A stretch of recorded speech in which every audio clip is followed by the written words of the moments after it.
Bonjour, bienvenue sur le site Africa Développement dans notre philosophie de développer un système éducatif qui entraîne le développement. Donc, ce site est consacré à donner un soutien pratique, didactique et méthodologique aux enseignants africains essentiellement qui font de leur mieux pour apporter une éducation conséquente à nos enfants, à nos frères et sœurs en Afrique. Aujourd'hui, nous allons travailler sur l'électrolyse à anode soluble. Qu'est-ce que ça veut dire concrètement? Ça veut dire, c'est des choses que vous avez déjà vues en théorie. Nous allons déposer une quantité de métal. Ici, nous allons travailler avec du cuivre, mais ça peut se faire avec n'importe quel métal. Vous avez des bagues, des bijoux que vous connaissez, qui sont des plaqués or, en fait. Donc, la bague n'est pas entièrement en or, mais par voie d'électrolyse, une quantité, une couche fine d'or a été déposée sur la bague. Cette technique s'utilise dans plusieurs domaines. Donc, pour réaliser cette manipulation, je vais à l'accoutumée vous présenter comment j'ai su combiner du matériel que vous trouverez aisément chez vous, dans n'importe quelle ville en Afrique, en Côte d'Ivoire, à Niamey, à Ouagadougou, à Lomé ou à Kinshasa, ou à Libreville encore, à Yaoundé, vous trouverez ce matériel chez vous.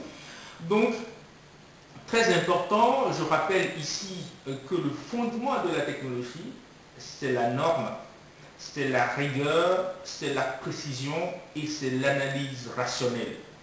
Très important dans l'élaboration de chacun de ces laboratoires, soyez très rigoureux, appliquez la norme, faites une analyse précise et faites une déduction synthétique. Au-delà du laboratoire que vous faites, je vous convie à dépasser la simple compréhension du laboratoire et à faire mieux que ce que vous avez vu ici. Donc, quand je reviens sur la présentation du matériel que j'ai utilisé pour ce laboratoire, d'abord, un électrolyseur, tout simple, un récipient que nous avons déjà utilisé pour réaliser l'électrolyse de l'eau, donc un récipient tout simple que vous pouvez trouver un peu partout en Afrique.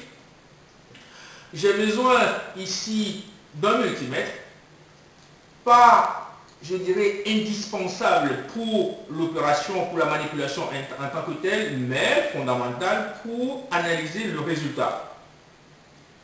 Nous verrons dans quelle mesure nous aurons donc à utiliser un instrument qui est complet pour de telles manipulations. Je dispose également d'une balance de haute précision qui est graduée aux dizaines de grammes, non indispensable également pour la manipulation, mais très pratique et très important pour l'évaluation du résultat. Si nous voulons nous en tenir à la compréhension et à l'observation, nous n'avons pas besoin de ces deux matériels, mais pour analyser d'une façon rationnelle le résultat, nous avons besoin et l'appliquer, en fait faire une application analytique à la formule que nous connaissons, la formule de Coulomb.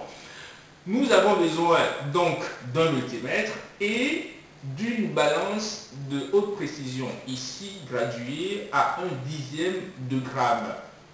Je dispose pour ceci du sulfate de cuivre que vous connaissez tous, CuSO4 de couleur bleue, ici, que vous connaissez, du sulfate de cuivre. Et je dispose également de l'eau distillée, de l'eau pure, qui ne conduit pas de l'électricité. Je dispose d'une batterie de 12 volts, une batterie de voiture. Mais si vous n'avez pas de batterie, vous n'êtes pas obligé d'utiliser une batterie. Je dispose de ma batterie de piles. Donc je prends les piles classiques, je mets dans un bambou ou dans un carton, je façonne ce que je peux façonner pour constituer une batterie de piles et voilà, j'ai ma batterie, mon générateur.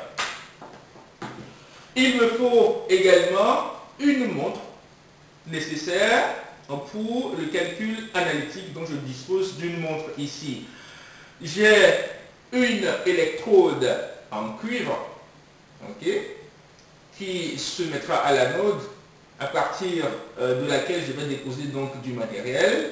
Je vais enlever des atomes et déposer sur la cathode qui est une mine de crayon, tout simplement. J'ai juste enlevé une mine de crayon qui me servira d'électrode donc de la cathode. Vous voyez donc tous ici que ce sont du matériel qui ne coûte pas, que vous pouvez trouver très rapidement chez vous.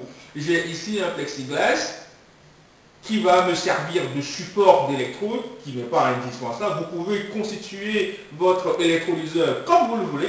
Moi, j'ai choisi ici un système qui me permettra de déposer le support des électrodes au-dessus et donc de les placer à travers ces deux petits trous. Vous pouvez constituer votre système comme vous voulez. Donc, un dispositif en fait très simple. En dehors de cela, j'ai seulement des câbles de connexion avec une pince crocodile, sinon des pinces crocodiles pour pouvoir pincer les deux électrodes.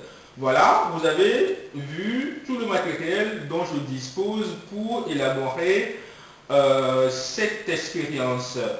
Je crois que à votre niveau, vous pouvez très rapidement constituer de tels matériels. Je vais, pour cette expérience, fabriquer une solution de sulfate de cuivre. Nous avons le sulfate de cuivre ici qui est en poudre. Je vais fabriquer une solution de sulfate de cuivre à 10%. Très simple à fabriquer chez vous. 10%, ça veut dire quoi? Ça veut dire que je prends 1 litre d'eau qui pèse 1 kg et dans 1 litre d'eau, je vais verser donc 10 grammes. 1 litre d'eau, ça fait 1000 grammes, donc je verse 10 grammes du sulfate de cuivre, donc je remue un tout petit peu et j'ai une solution de sulfate de cuivre de 10%. Facile à fabriquer chez vous. Voilà, le matériel est prêt. Nous allons passer dans une première phase à la préparation de la solution. Pendant cette préparation de la solution, nous allons plutôt parler du calcul moléculaire. Donc on va faire un petit calcul en fait pour faire des petits rappels de ce que vous avez déjà vu probablement en première ou en terminale sur les calculs moléculaires ou les calculs molaires. Je vous remercie.